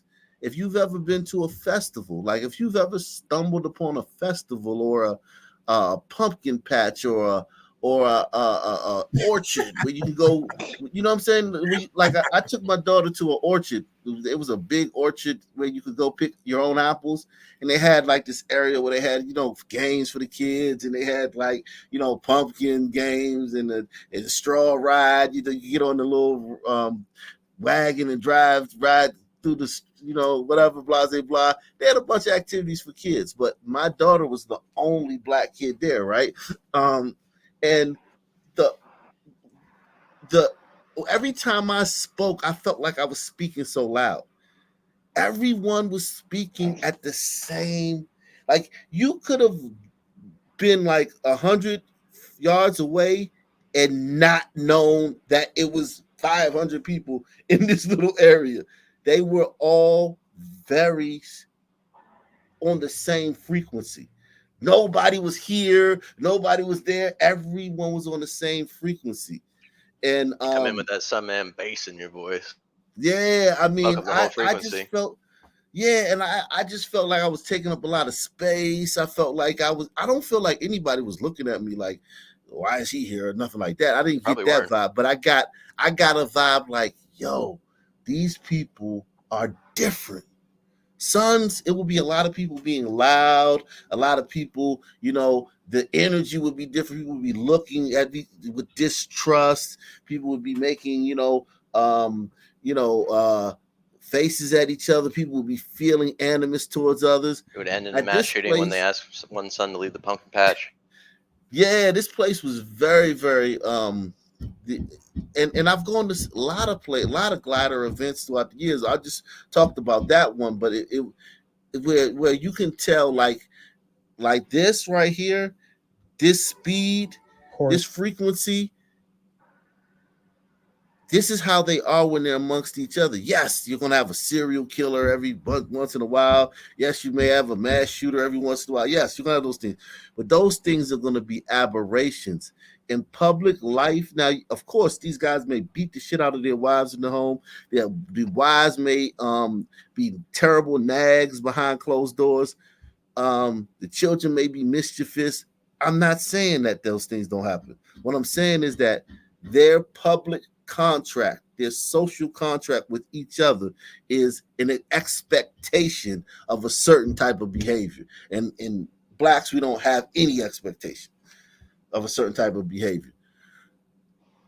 Whatever goes.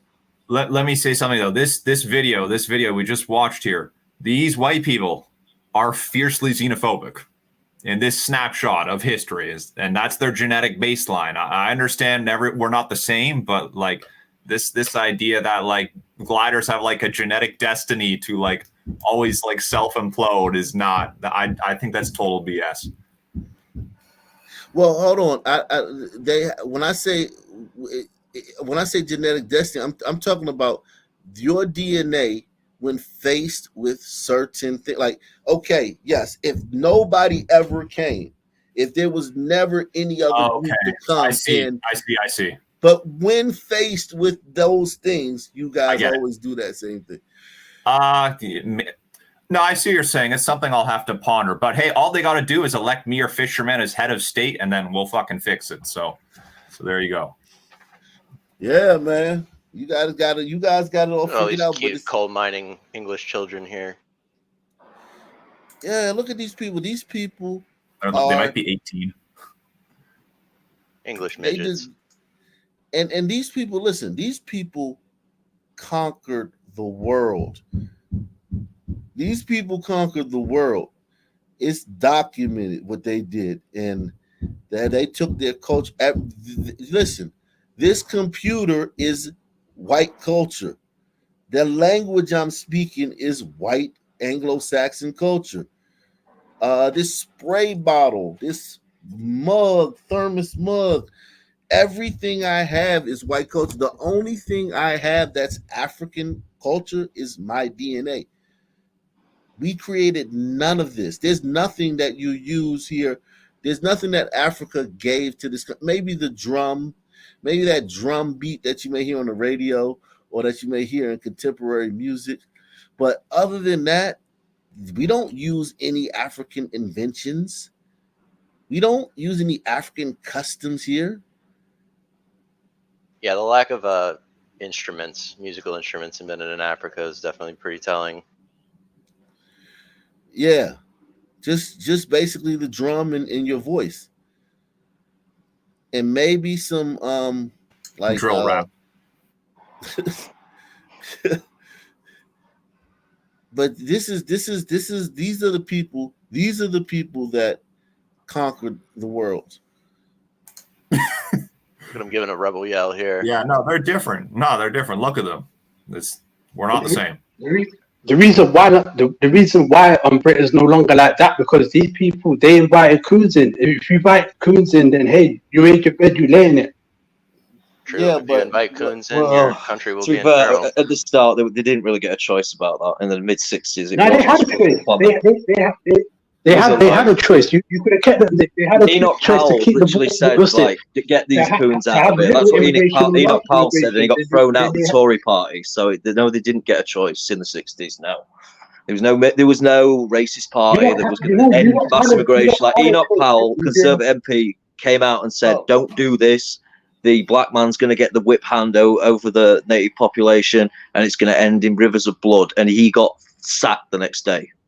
So there was he was a somebody. prophet. Hold on. Listen, there They was got Enoch Powell. somebody. Hold on. And what happened? Hey, hold on, man. I want to talk to this other guy. You're saying that there was somebody in the UK that warned of this? Yeah, Enoch Powell. Yeah. Enoch Powell. He didn't get a prediction right, by the way. Sorry. Oh wow. Yeah, there's this guy called Enoch Powell. He said, "Oh, the black man's going to get the whip over the white man." That didn't come true. So, but it came true with third world people. Like, okay, and even then, to be fair, like blacks do fit into that. Like, but basically everything he said came to pass. So. No, that's not true because he said the black man will get the whip over the white man. That didn't happen. Yes, so what though? It's like it's So that means he was a liar. third world immigration, mate. You know, it's the same thing. It's like you're just being like completely. He's just wrong about the country. Yeah, third world immigration happened because the public invited them. If they didn't invite them, then it wouldn't have happened. Oh, God. The native population were not behind immigration, mate, in the 60s. They was, to be honest, because they even if you had voted a referendum on immigration now, like they would probably lose still. Like people don't like immigration. Here, to my friend here from the UK. Hold on. Do you acknowledge I'm that? I'm born and raised in Britain. Hey, hold on, man. You gotta let people talk, man. So like please stop doing that. Ayala, whatever your name, Aaliyah. What's your name? Aaliyah? You fucking Aaliyah? What the fuck? Ayil. Please stop doing that. Please stop speaking over people. Please, man. Like, go ahead. Do you think you could acknowledge that? Just think about it for a moment. When you vote in a democratic society, it's not really a democracy. You're voting for a representative, right? So as long as that representative has more than one issue that he needs to push and tackle, you can end up in situations where parties are getting voted for some reasons that the populace likes, but unfortunately ones that they don't like get tagged along with it. If the indigenous Britain people just had the ability to have a full-on democracy that voted on one specific issue that said, don't ever bring black people to these fucking aisles, they would resoundingly say, fuck these black people, get them the fuck out of here, and never bring them here. Do you agree with that hypothetical scenario? I agree with not bringing in coons, but non-coons, no.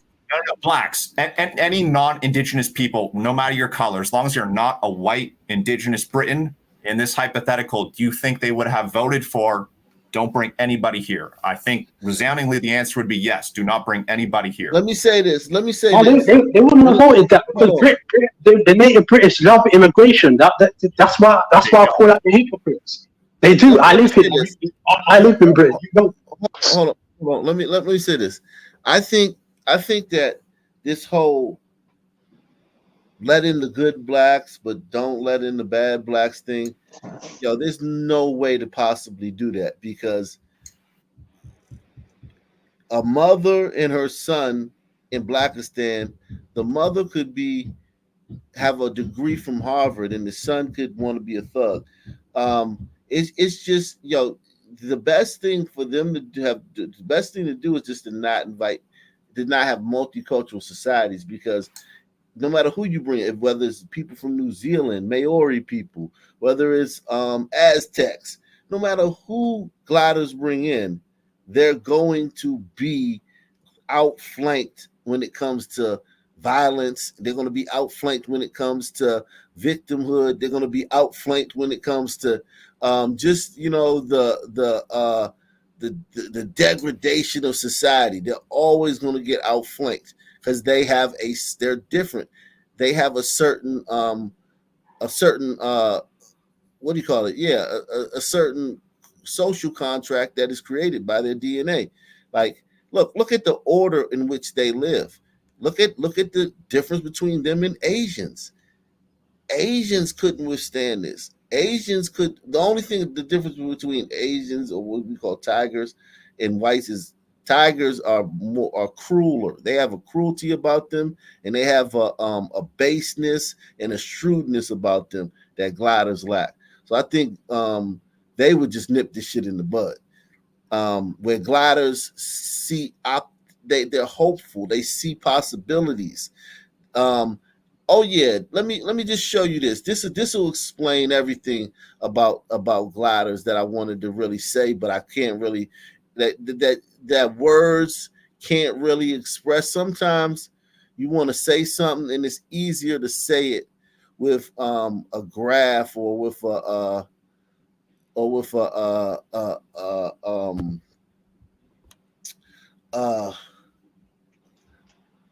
yeah. Let me show you this display right here. This will explain everything I'm trying to say. And everyone hit the like button, man. Subscribe, man. Support the channel, man. Daytime stream, man. Everybody who hasn't had a chance to watch the show, man, support the channel. Hit the like button. Subscribe. Take the $5 challenge. Salute to Eric S., Ock Nation Hall of Famer, man. Salute to Carter G. Carter Woodson, man. Says shoot you, man. Thank you, man, for coming through, man. Salute to all you guys coming through, man. Listen, how racial groups rate each other, and this is very telling, right? This is very telling, right? Listen, this is very, very telling. So, whites, when asked, right? When asked, whites rated whites here, right? So they rate whites kind of like on this being the line. But they rate blacks not too far back. Blacks, blacks are just, they're here. And Hispanics are a little bit better. They rate Hispanics a little bit better than blacks. And they rate Asians a little bit less than Hispanics, but higher than blacks. But everybody's within this little, night tight package. We're all the same, basically. You know what I'm saying? When Hispanics were asked, they rated whites here low, very low. They rated blacks higher than whites, though. And they rated themselves really, really high, and they rated Asians about on par with blacks. So Hispanics see the world. This is the prism through which they see the world. They don't see everybody the same as them. They see them as the elite group. And they see blacks and Asians here, and they see whites like, yo, whites, you suck. You're just horrible. And then when you go to Asians, man, similar, but very telling. Asians see themselves, of course, as the dominants, and then they see blacks ahead of Hispanics, which is very interesting, man. I that's very interesting that they see. Yeah, I don't know about this. Guess that. Yeah. You guessed that? I would have never guessed that. I would never guess that Asians would have ranked blacks ahead of Hispanics and whites. That's shocking to me. But whites are rated the least. Okay, so both these groups, whites are rated the least. Then we get the blacks, and of course, blacks. Look at the chasm where blacks rate themselves. We rate ourselves much higher than everybody else. Like the chasm, we think we're the shit. You know what I'm saying? You think y'all are God? Yeah, we exactly. And then we have Hispanics next lowest, then Asians, and then whites. So the chasm between what we think whites are and every other group thinks whites are at the bottom. Whites are the worst group. And whites, look at the way y'all see the world. Like, this is what I was talking. Do you understand now, Burner Account, what I'm saying? How this creates? I'm not. I've never disputed what you're saying. I just dispute the reason for why the phenomenon occurs currently. But how could you have this from thousands of respondents? How could you come up with this graph if there wasn't some unifying thing that, hereditary thing that, right? You know what I'm saying? Because the unifying thing is we've been living for like 100 years now to propaganda that white people are the devil, essentially. There's no reason to like keep beating a dead horse here. Like, I think we just disagree. Okay, salute to What in the World TV. He says, if the king of Africa said he will tell all Africans to come back to Africa, but other countries can no more steal our material, gold, and etc., do you think the gliders would agree to them terms? Oh, this glider would. I think when here's the thing. I think okay, he says I personally think that there's no way that could be possible, because here's the thing. Okay, let's just say we make that contract. We won't steal, because what you call stealing is what we call business. You know what I'm saying? But whatever. If you want to call gliders using resources that come out of Africa as stealing, fine. We'll use the word steal. I think gliders, a lot of their society is based on these chocolate, just simple things like chocolate, to things like cobalt, to things like just every mineral that you would think goes into like the products we use. That would be a tough decision for gliders, man, because here's the thing, man, like you guys have come to a certain life, quality of life, and that quality of life is based on, at the foundation, products that come from Africa. So yeah, that would be a tough one, but you would give it all up. Well, along with chocolate comes chocolate city, Zach. Yeah. and here's another thing too. Gliders would just find another way to get those things. They would find another way to make those things. They would invent another way to bypass whatever, like just trade with Asia, trade with another place. Yeah, they would just be like they're problem solvers. Gliders are problem solvers. So we're not even stealing the cobalt anyway. We pay those African child slavers good money to export that to us. Yeah. I think it would be wise to do that if I was a glider, but I don't think gliders would do that, because it's like, I don't think the modern glider would want to start over. But here's the thing. Africa would immediately sell out. Like that's one thing about Africans, that our leaders are like, whatever leader we have is going to be a greedy, low impulse glutton, and he'll just immediately sell it out. Yeah, this question should be posed to Africans, not to gliders. This is all based on the spurious predication that there's going to be one single king of Africa too. I find that a little hard to believe. Yeah, especially as tribal as we are. I don't think that there wouldn't be countries if the white man took the thing about Nigeria. You got the houses in the north with Boko Haram. You got the Igbos in the capital with Abuja. You got the Yorubas in Lagos. You got the Ife tribe. So you got like 32 tribes in Nigeria. If the white man took his hand off of us and said, all right, Nigeria wouldn't last 20 years before it fractured into 20 or 30 smaller states. And it wouldn't last 5 years before it fractured into 3. It would definitely fracture into 3 almost immediately. The Hausa, the Igbo, and the Yoruba. Immediately. The next day. As soon as the white man left, it would be like, oh, no, we Yoruba land, Igbo land, Hausa land. We got our own country. So it's like we would never meant to have these big societies, man, anyway. As blacks, we were always meant to be fractured, into small groups.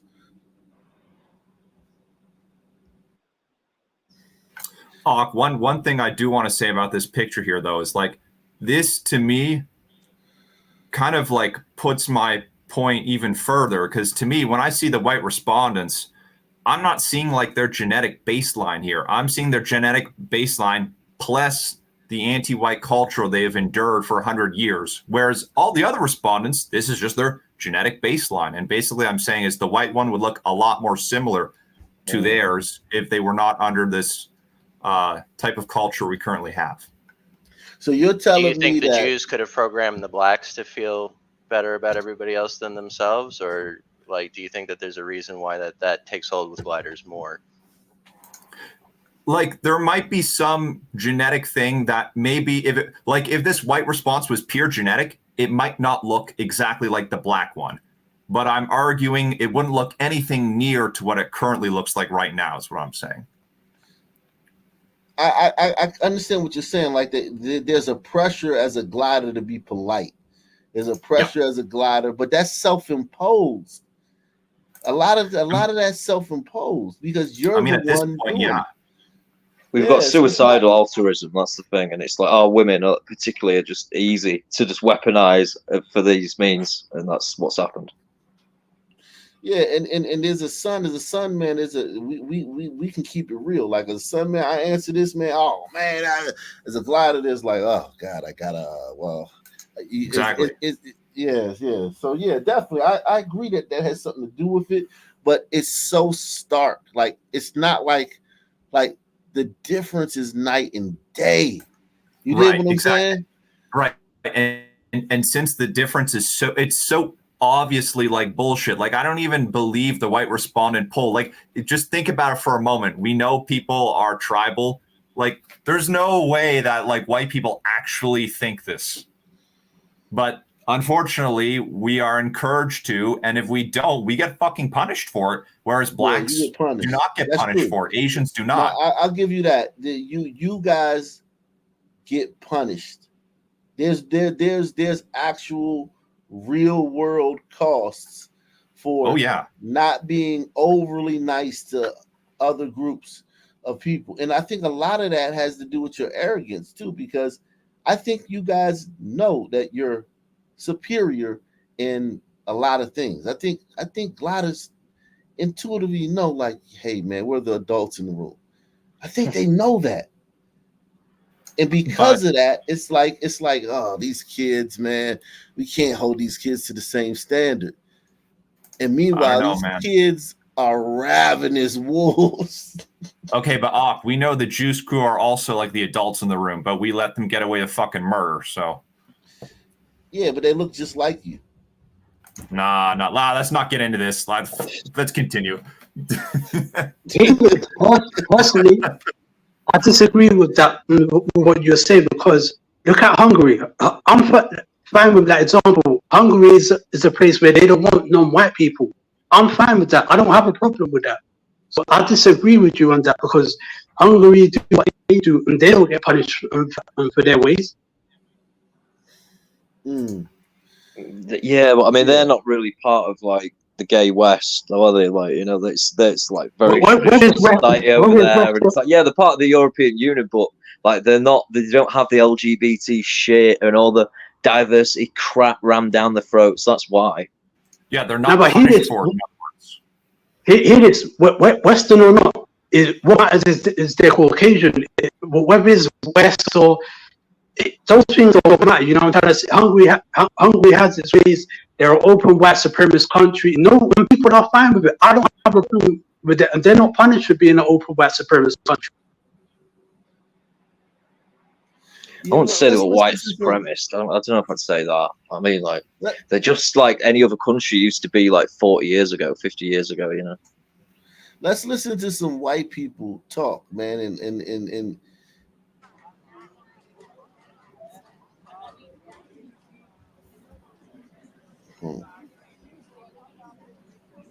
White lives matter. Kids' lives matter. Oh, I saw this. Matter. Do you want me to send you the evidence? Do you want me to send you back in the day? look at how subdued they are. Like, it's just crazy. Like, this is supposed to be a protest. They're just standing there, like, still respecting each other's space.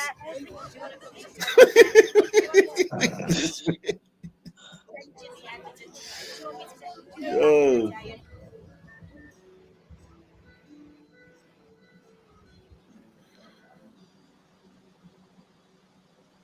There's no bop to, like, white people don't have that energy of like, wow, like raging.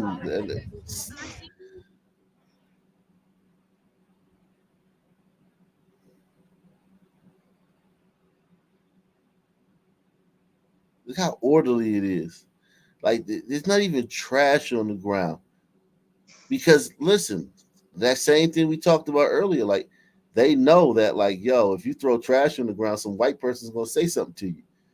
Another white person gonna say, "Hey, buddy, we don't do that around here. Pick that stuff up and throw it in the trash." And that white guy who was told that is not gonna kill that guy who told him that. You know what I'm saying? Whereas if it was a black area, that black guy who was told that would literally leave, come back, and kill that guy. Yeah.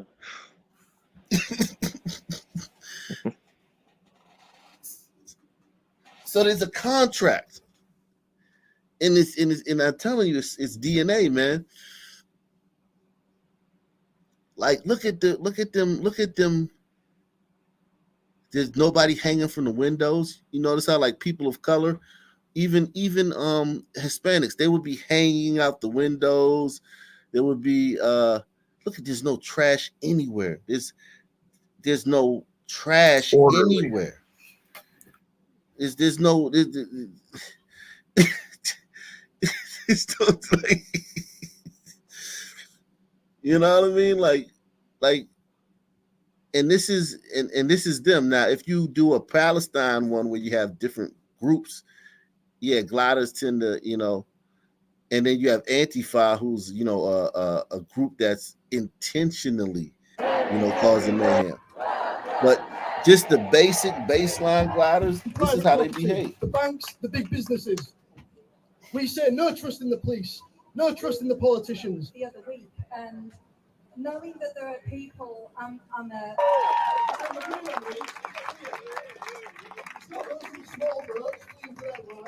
who have escaped all sorts of horrors and then have to go through this again. Given the violence that people witnessed. Okay, so now this guy,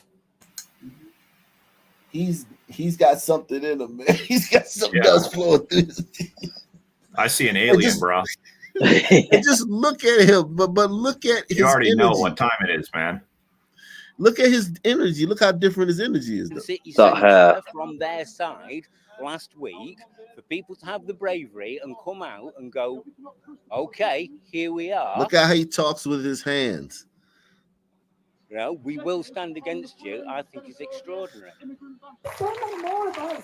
Is he a transgender or something? He's an octoroon. Couldn't not come down, really, could we? Because it was so shocking last weekend, and particularly the fact that it was Hull people. So it's solidarity to show that Hull people aren't like that. That's not a representation. Well, I just wanted to stand up. Now this guy, he's got something flowing. He's swarthy. He's got something swarthy in his bloodstream. To whatever happened last week. It's unacceptable. It doesn't represent us. We're not those people. And just wanted to show our face and be like, we support this side. This is us. We're national and local in all sorts of towns and cities. Compassion and solidarity.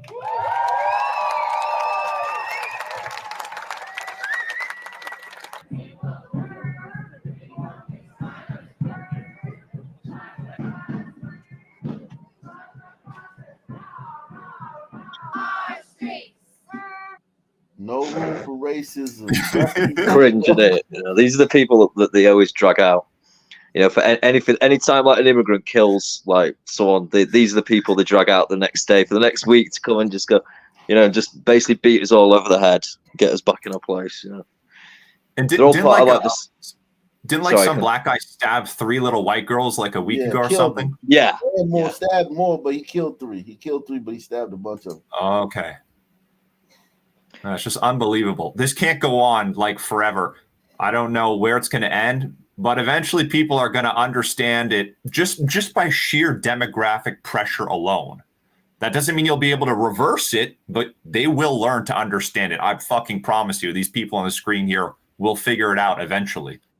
They're so far in denial, and they're so ideologically invested that they just don't want to accept it. And I've had arguments with these people, like they'll just their brains switch off, and it's, you know, I know.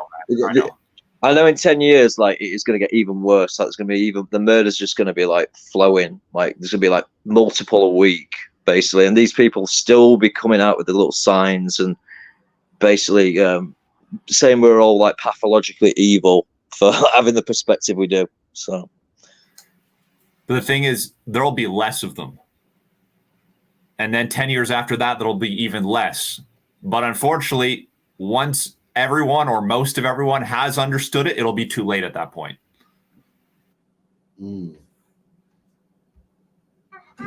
Our streets. Our streets.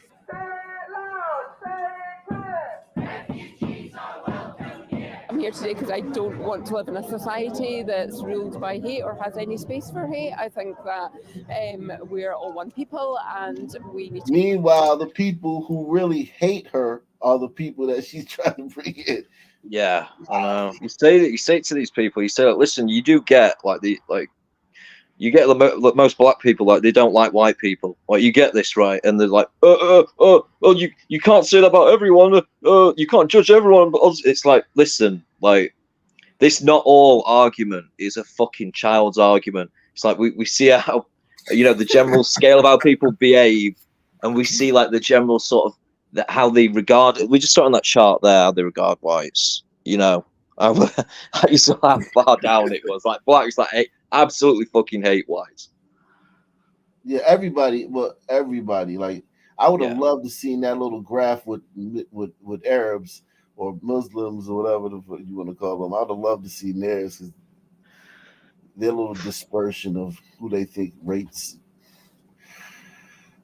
To come together and show compassion to one another and create a society of kindness and compassion.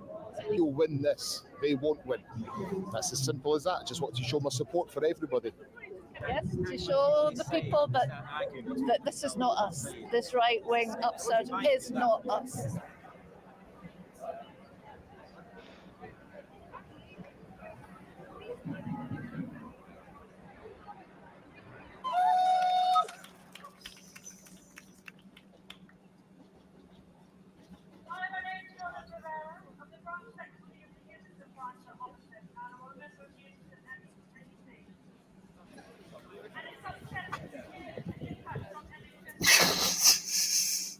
White people are something else, man. Jeez. Right, I got to shoot, guys. You have a good show. I'll see you later. All right, man. You take it easy, man. Wow. Wow. So in the court of public opinion, I've already won. If the judiciary wish to send me to jail, which I believe they do, they want to lock me up. Once again, more people will watch the documentary, more people watch the film. I will be remembered as the journalist who absolutely destroyed the credibility of the British judiciary. So, Tommy, are you saying that is the reason why your documentary Silenced has been banned? Why did you screen the documentary against the High Court orders at the Trafalgar Square on 27th July when it was banned? I'm a journalist. I believe in freedom of the press and freedom of speech. I don't believe the public should be lied to or deceived about stories. Although I face 2 years in prison for that, I stand on my principles. We are only being gagged if we allow them to gag us, okay? If we allow them to silence us. They silenced me for 3 years with a gagging order. Not anymore. If you want to send me to jail for that, you send me to prison, but the world will know the truth. I urge every single one of you in India, the story that I showed in my documentary, which is pinned on my Twitter page at T Robinson New Era, is far bigger than Tommy Robinson. It's about the weaponization of the judiciary against people who go against the government's narrative. Whether that be Steve Bannon, Alex Jones was fined £1 billion. £1 billion. This is a joke.